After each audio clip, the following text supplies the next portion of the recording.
از تو سپاسگزارم ویروس کرونا.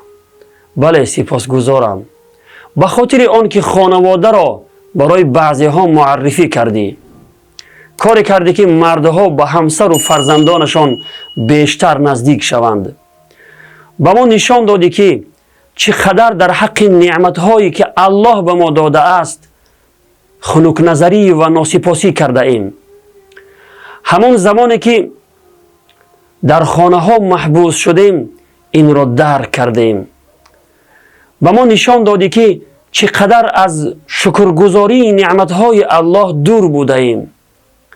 از تو سپاسگزارم ویروس کرونا.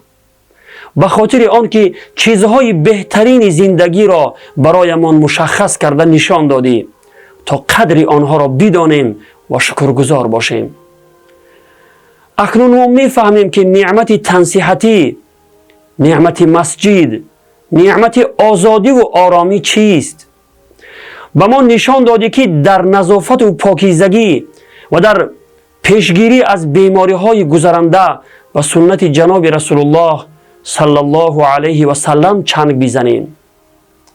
ببینید برادران و خواهران عزیز، در بلا و مصیبت ها نیز برای ما و شما خیر و خوبی نهفته است که ما آن را نمیدانیم.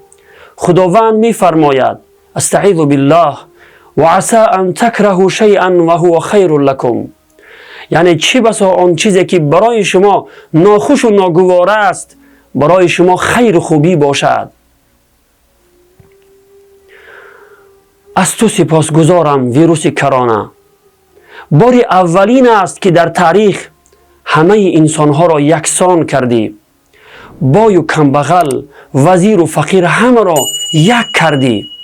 بین حاکم و زیردستانش، بین منصبداران و عامه مردم، بین مسلمان و غیر مسلمان، بین گناهگار و بیگناه، بین آزاد و زندانی فرق نکردی و همه را بر یک زینه قرار دادی. از تو سپاسگزارم ویروس کرونا به خاطر درس هایی که به ما دادی و واقعا زیان دیده است کسی که از این درس ها چیزی یاد نگیرد. و السلام علیکم و رحمت الله و برکاته.